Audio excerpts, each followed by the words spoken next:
안녕하세요, 메딕입니다. 오늘은 미국 구급 현장에서 이루어지는 환자 사망 선고와 그리고 이에 따른 구급대원들의 처리 방식 등을 이야기해 드릴까 합니다. 현장에서 가장 흔하게 사망 선고를 내리는 경우는 이 소생 가능성이 없는 심정지 환자들인데요.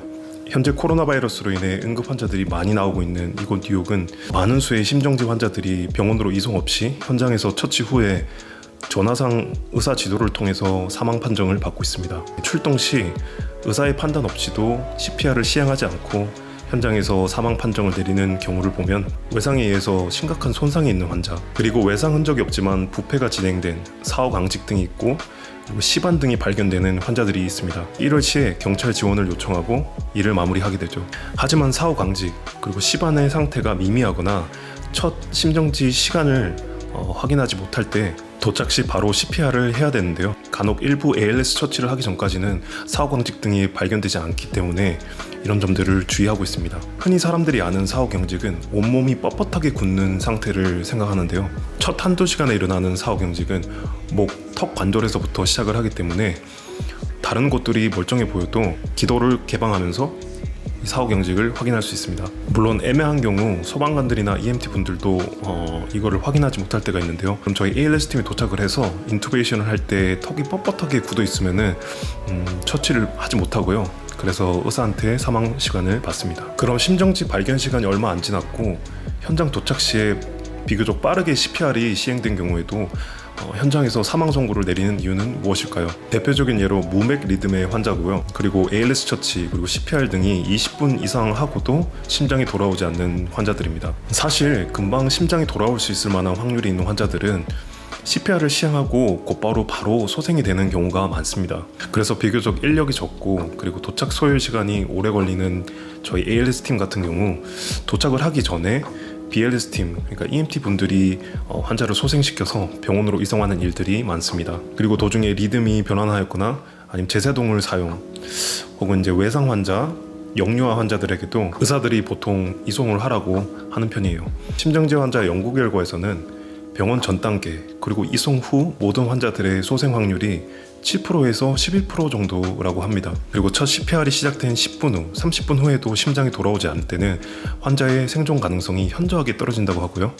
이제 라스크 환자를 병원으로 이송한다고 해도 저산소증에 의한 허혈성 뇌손상, 즉 신경학적인 손상을 피할 수가 없기 때문에 이런 환자들의 최종 생존율도 2%에서 9% 정도밖에 되지 않는다고 합니다. 미국 구급대원들의 CPR 교육에서도 중요시 여기는 것 중에 하나가 가슴 압박을 딜레이 없이 하여 이제 구급차로 이송, 병원으로 이송할 당시에 생길 수 있는 이런 핸즈오프 타임을 최대한 줄이고자 모든 처치와 CPR을 현장에서 하도록 지시하고 있습니다. 이제 여기선 구급 현장이나 응급실 안에서나 심정지 환자에 대한 프로토콜 그리고 약물 처치 방식은 동일하다고 볼 수가 있는데요. 이렇게 ACLS에 기반을 한 프로토콜을 따르고 있기 때문에 이제 파라메딕이 할 수 있는 정맥류 확보, 인투베이션, 약물 처치 등이 모두 현장에서 진행이 되고요. 이걸 다 끝내기 전까지는 절대로 환자를 옮기지 않습니다. 이제 보통 제 경험상 에피 같은 경우 6번 정도 줬을 때, 그리고 항부정맥 같은 이제 아미오다론 약을 이제 리듬이 있는 환자들에게 한 3번 정도 주었을 때쯤 되면 시간이 15분에서 한 20분 정도 흘러 있는데요. 그 타이밍쯤에 의사에게 콜을 넣고 있습니다.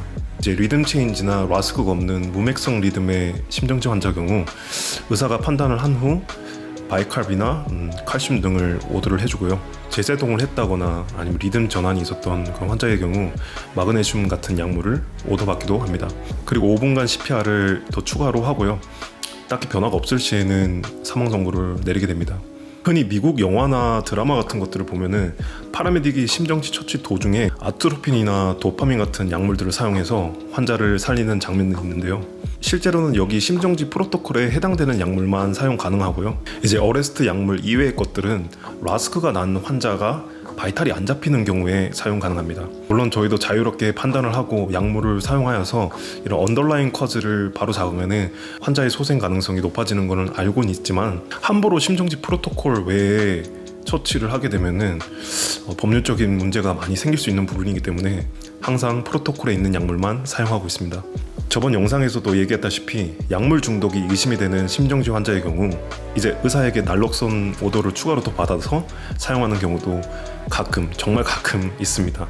이렇게 저도 정말 많은 심정지 환자들을 현장에서 사망 처리하는데요. 사실 이게 구급대원으로서의 최선의 방법일까라는 생각도 들고 있어요. 이제 다른 프리하스피럴 논문이나 다른 케이스의 환자들을 보면은 심정지 처치를 20분만 한 환자 케이스보다 20분을 넘어서 30분, 길게는 40분 동안 지속적으로 CPR을 했던 그런 환자들의 생존율이 높게 나왔다고 하네요.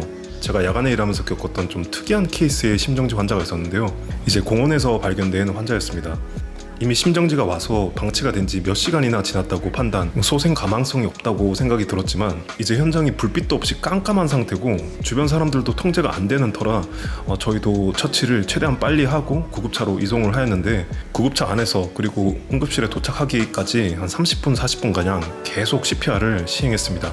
이제 병원 스태프들에게 넘기고 나서도 심장이 계속 돌아오지 않았는데요.